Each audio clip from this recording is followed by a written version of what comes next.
वैभव अभी कहाँ है? वैभव अभी दुबई में है। एशिया कप होने वाला है अंडर-90 में, इसका सिलेक्शन हो चुका है जी। 30 तारीख को पहला मैच पाकिस्तान से है।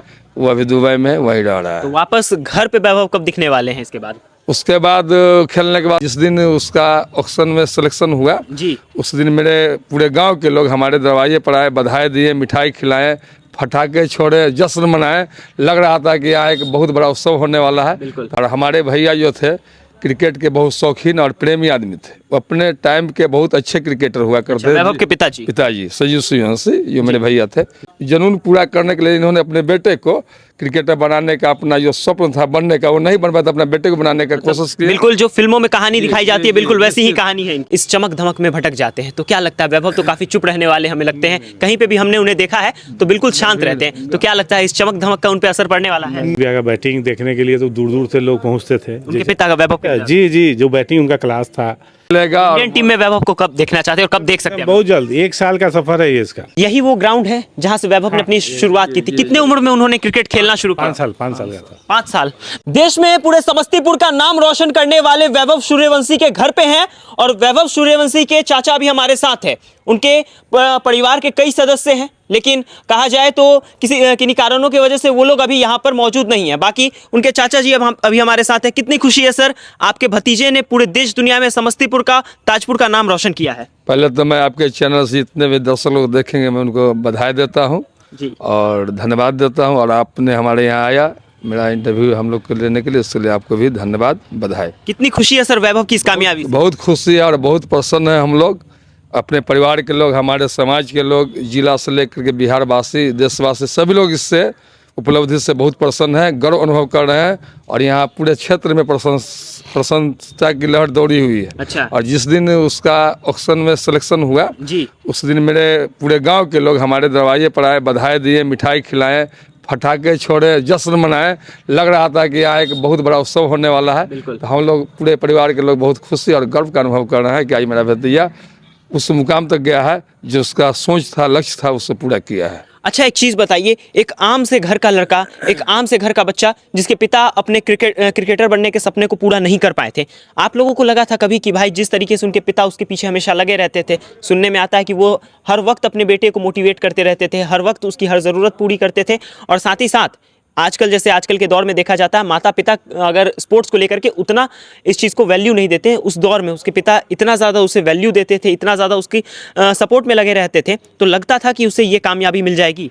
निश्चित तौर पर हम लोग को लग रहा था कि ये कामयाबी मिलेगी। कारण था कि कोई बच्चा कुछ करता है उसका प्रारंभिक रूप माता ही पिता होता है। और हमारे भैया जो थे क्रिकेट के बहुत शौकीन और प्रेमी आदमी थे। वो अपने टाइम के बहुत अच्छे क्रिकेटर हुआ करते थे। वैभव के पिताजी संजीव सूर्यवंशी जो मेरे भैया थे। और वो डिस्ट्रिक्ट से लेकर सुखदेव नारायण स्मृति क्रिकेट टूर्नामेंट मनोज के स्टेडियम में जा करके ताजपुर के खिलाड़ियों को ले जाकर खिलाने का काम करते थे। अच्छा। और डिस्ट्रिक्ट पर स्तर उनका बहुत अच्छा नाम था खेल के क्षेत्र में। अच्छा। लेकिन उस समय जो पारिवारिक आर्थिक स्थिति थी और अपना बिहार का जो क्रिकेट का माहौल था उस व्यवस्था में ये आगे नहीं निकल पाए, जिसका इनको इस बात का मलाल था। और वो जुनून पूरा करने के लिए इन्होंने अपने बेटे को क्रिकेटर बनाने का, अपना जो स्वप्न था बनने का, वो नहीं बन पाया था, अपने बेटे को बनाने का कोशिश की। बिल्कुल जो फिल्मों में कहानी दिखाई जाती है बिल्कुल वैसी ही कहानी है इनकी। तो इनका जो इसके लिए उन्होंने अपना अथक परिश्रम किया, तन मन धन सब लगाया अपने लड़के पर। और लड़का भी उनका उसी तरह का जुझारू और लगनशील और मेहनती कर्मठ निकला। और वो अपने लक्ष्य को पाने के लिए पूरी मेहनत किया और उसी की मेहनत के दम पर आज ये फल दिखाई दे रहा है कि आज वर्ल्ड में सबसे कम उम्र का आईपीएल खिलाड़ी के रूप में उसका चयन हुआ है, करोड़पति खिलाड़ी के रूप में। ये उसका परिश्रम, मेहनत और कठिन तपस्या का परिणाम है। और मेरे भाई साहब का जिन्होंने अपना कठिन तपस्या बलिदान दे करके अपने बेटे को सींचने का काम किया है। अच्छा, जिस वक्त वैभव की प्रारंभिक शिक्षा चल रही थी, शिक्षा दीक्षा उनकी चल रही थी, उस वक्त में गांव के आसपास के लोगों ने ये बात नहीं कही कि इसकी पढ़ाई पे ज़्यादा आप ध्यान दीजिए, स्पोर्ट्स पे कम ध्यान दीजिए? हाँ, गाँव के लोग बोलते थे जी। लेकिन हमारे भैया का इच्छा ही था कि क्रिकेटर बने, तो बहुत लोग बोलते भी थे, तो इस बात को ये इग्नोर किए, माइंड में नहीं लिए। और इनका जो लक्ष्य था वो लक्ष्य को पूरा करने के लिए इनका सोच था कि अगर मैं खिलाऊंगा तो खिलाऊंगा, ये नहीं कि मैं खिला भी रहा हूँ और पढ़ा भी रहा हूँ। माइंड को डाइवर्ट नहीं किए, सिर्फ लक्ष्य रखे निर्धारित। अर्जुन के जैसे मछली के लक्ष्य करके, जो मछली की आंख में तीर मारने वाली बिल्कुल बात है, वही लक्ष्य लेकर के चले और इसी के लिए पूरा क्रिकेट पर ध्यान दिया। कोई कुछ भी बोला तो उस पर ध्यान नहीं दिया और खिलाने के प्रति जो जुनून था उनको पूरा करने का काम किया। अच्छा, कुछ लोग ऐसे तो होंगे जो ताना मारते होंगे भाई क्या कर लेगा, ऐसे कुछ लोगों से पाला पड़ा या नहीं? हाँ, पाला तो पड़ा भाई साहब को, लेकिन उससे उनको कोई फर्क नहीं पड़ा। कोई निगेटिविटी उनके अंदर नहीं सुने लेकिन किसी को जवाब नहीं दिया। इनका जो लक्ष्य था, जो ये सपना देखे थे, उसको पूर्ण करने में अपना तन मन धन समझ वो पूरा करने का काम कर रहे हैं। अच्छा, वैभव अभी कहाँ है? वैभव अभी दुबई में है। एशिया कप होने वाला है अंडर 90 में, इसका सिलेक्शन हो चुका है जी। 30 तारीख को पहला मैच पाकिस्तान से है, वो अभी दुबई में वही रह रहा तो है। वापस घर पे वैभव कब दिखने वाले हैं इसके बाद? उसके बाद खेलने के बाद उसके बाद हम राजस्थान रॉयल्स के जो कोच हैं या उनका जो चुनने वाले हैं राहुल द्रविड़ सर हुए, चाहे उनके जो मैनेजमेंट है, उसको भी धन्यवाद देता हूं कि हमारे भतीजा को उस लायक समझा और उन्होंने उनका चयन किया।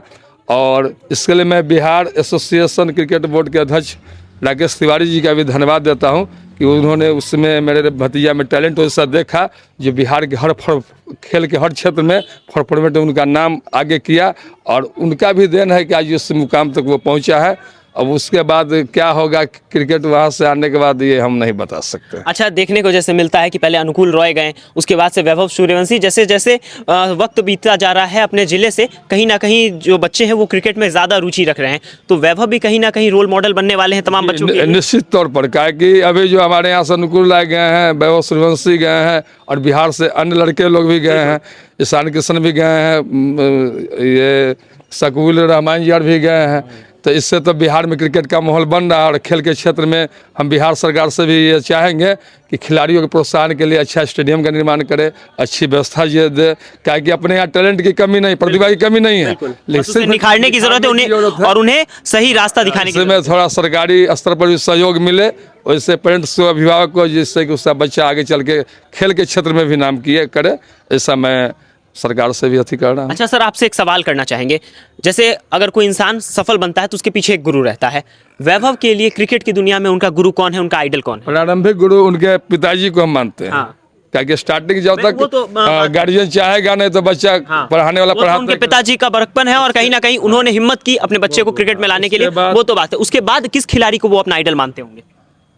खिलाड़ी जैसे मनीष सर हैं अभी जी, वो अच्छा खासा मेहनत किए वैभव पे। हाँ, उनके और कोच, हाँ पटना के जो हाँ कोच पटना के जेनेक्स क्रिकेट क्लब के, और हाँ जिला में जो है ब्रजेश जी हैं, उन्होंने भी बहुत बहुत मेहनत की।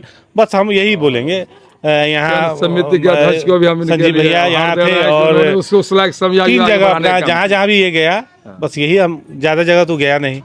एक जेनेक्स गया, समस्तीपुर गया, और घर पे करता था। मतलब ये 3 गुरु हैं जिन्होंने मिलके वैभव सूर्यवंशी को निखारने का काम किया एकदम। अच्छा, एक चीज़ हमें बताइए कि जैसे वैभव सूर्यवंशी आने वाले समय में बहुत सारे ऐसे जगहों पर खेलेंगे जहां जाना किसी आम व्यक्ति का सपना होता है, लेकिन देखने को मिलता है कि आम तौर पे तमाम लोग इस चमक धमक में भटक जाते हैं। तो क्या लगता है, वैभव तो काफ़ी चुप रहने वाले हमें लगते हैं, कहीं पे भी हमने उन्हें देखा है तो बिल्कुल शांत रहते हैं, तो क्या लगता है इस चमक धमक का उन पर असर पड़ने वाला है? नहीं, मेरे बहुत शांत, उनको जो माहौल मिला है, जो शिक्षा दीक्षा घर से मिली है, उसमें वो कहीं भटकने वाला नहीं है। उसका बहुत ऊपर एम, अच्छे लेवल पे खेलना, घर वाले का और यहाँ डिस्ट्रिक्ट का नाम ऊंचा करना, इंडिया में खेलना, ये सपना है उसका। हमको नहीं लगता है कि ऐसा कुछ चमक धमक में वो भटकने वाला है। मतलब पूरा का पूरा विजन जो है उनका एकदम क्लियर विजन है। उससे मिला गया है, वो भटकेगा नहीं, और बहुत सीधा साधा और मतलब सज्जन लड़का है, कर्मठ है, वही तरह भटक गया। अच्छा, उनके पिताजी भी क्रिकेट वगैरह खेलते थे, सुनने में आया कि आप भी उस समय में क्रिकेट में ज्यादा शौक रखते थे और उनके साथ भी खेलते थे शायद? जूनियर थे उनसे जूनियर जूनियर थे हम। तो जब वो क्रिकेट खेलते थे, और आज आपने देखा होगा जरूर उनको खेलते, उन्हें बैटिंग करते हुए देखा होगा। संजीव भैया का बैटिंग देखने के लिए तो दूर दूर से लोग पहुंचते थे। उनके पिता का वैभव, जी, जो बैटिंग उनका क्लास था, जो उनका स्किल था क्रिकेट में, तो हम लोग भी मतलब रोल मॉडल मानते थे उस समय जब हम लोग छोटे थे। अच्छा। भैया को देखते थे खेलते हुए। आज क्या हुआ है कि आज कुछ उनका भी गुण वैभव में है। अच्छा, वो अंदर से जो है स्ट्रॉन्ग, जितना उनका असर है। हाँ, वो अंदर से स्ट्रॉन्ग वैभव भी है। अच्छा, इस कारण से इतना कम उम्र में इतना दूरी सफर तय किया है। अगर उस टाइम का बिहार का माहौल क्रिकेट का रहा था, जिस टाइम हमारे भैया लगभग 90 से 85 से लेकर के 2000 के बीच में खेले, अगर बिहार में ऐसा माहौल रहता, क्रिकेट का सरकारी व्यवस्था रहता, या हम लोग का उस तरह ग्राउंड मिलता, पारिवारिक आर्थिक उससे हालात रहते, तो वो भी अभी कोई नामचीन क्रिकेटर बने रहते। और कहीं ना कहीं कहा जाए तो वो हालात जो था बिहार का, उसके वजह से कहीं ना कहीं उन्हें ना मौका मिल पाया, ना ही सही मार्गदर्शन मिल पाया। जी बिल्कुल, वैसा न माहौल था, ना हमारे बिहार में ऐसी व्यवस्था थी कि खेल के प्रति न वैसे आदमी का सोच बना हुआ था। सही बात है। इसके अच्छा, कारण वैभव को अगले 5 साल में आप लोग कहाँ देखते हैं? मैं तो चाहूँ कि अभी जहाँ है उससे और ऊपर जाए, और हम लोग पूरा उम्मीद रखते हैं कि जो उसका खेल के प्रति जुनून है, प्रतिभा है, बहुत अच्छा खेलेगा। और इंडियन टीम में वैभव को कब देखना चाहते हैं और कब देख सकते हैं? बहुत जल्द, 1 साल का सफर है ये इसका। अच्छा, पहला जब अंडर 19 स्टेट में सिलेक्शन हुआ था, पिछले साल हुआ था, बिल्कुल सही बात है। और ये दूरी तय करने में, आईपीएल का दूरी तय करने में मात्र 1 साल लगा है। तो आप समझ सकते हैं कितना स्पीड में और इतना फास्ट में। परफॉर्मेंस क्रिकेट में क्या होता है, परफॉर्मेंस बिल्कुल, वो जब ग्राउंड पे दिखता है। बस जो दिखता है, और जो दिखेगा फिर आगे उसका जो दरवाजा उसका खुलना है। नाम है वैभव, वो अपने नाम के अनुरूप कर्तव्य कर रहा है, काम कर रहा है, और ईश्वर और भगवान और पब्लिक जो है के चाहने से वो उस मुकाम को हासिल कर रहा है। अच्छा, यही वो ग्राउंड है जहां से वैभव ने अपनी शुरुआत की थी। कितने उम्र में उन्होंने क्रिकेट खेलना शुरू किया? 5 साल का था। 5 साल, मतलब उससे पहले भी तो बैट वगैरह पकड़ते हुए, लेकिन जहाँ प्रोफेशनली उन्होंने 5 साल से खेला। हाँ, पिताजी जब यहाँ ट्रेनिंग स्टार्ट किए 5 साल का उम्र था उस समय वैभव का। खुद खिलाना स्टार्ट किए थे, फिर लोकल लड़के लोग आके खिलाने लगे। बहुत से लोकल जो क्रिकेट खेलते हैं वो लोग बॉलिंग वॉलिंग कराते थे। एक हमारे भाई थे फुफेड़ा, वो भी कहीं, पिंटू नाम था, पिंटू सिंह विक्रम, वो भी कहीं आते भी, उसका तबीयत खराब है, वो भी कहीं लाना ले जाना उसका काम था। उसका भी इसमें योगदान है, परिवार का बहुत बड़ा योगदान है। और बच्चा में टैलेंट था, जुनून था, हुनर था। परिवार के लोगों ने उनको भैया ने उनको निखारने का काम किया। उनके कोच से लेकर के और बीसीसीआई के अध्यक्ष ने उस टैलेंट को पहचाना, और आज ये वो उस मुकाम तक पहुंच। बिल्कुल, बहुत बड़ी बात है। और 13 साल की उम्र में वैभव ने पूरे समस्तीपुर को वैभवशाली बना दिया। और कहीं ना कहीं देखने वाली बात ये होगी कि आगे आने वाले समय में समस्तीपुर शहर ही नहीं, पूरे बिहार को वैभव के नाम से जाना जाएगा। बाकी आप तमाम लोग वैभव के बारे में क्या सोचते हैं, अपनी प्रतिक्रिया कमेंट सेक्शन में देना मत भूलिएगा।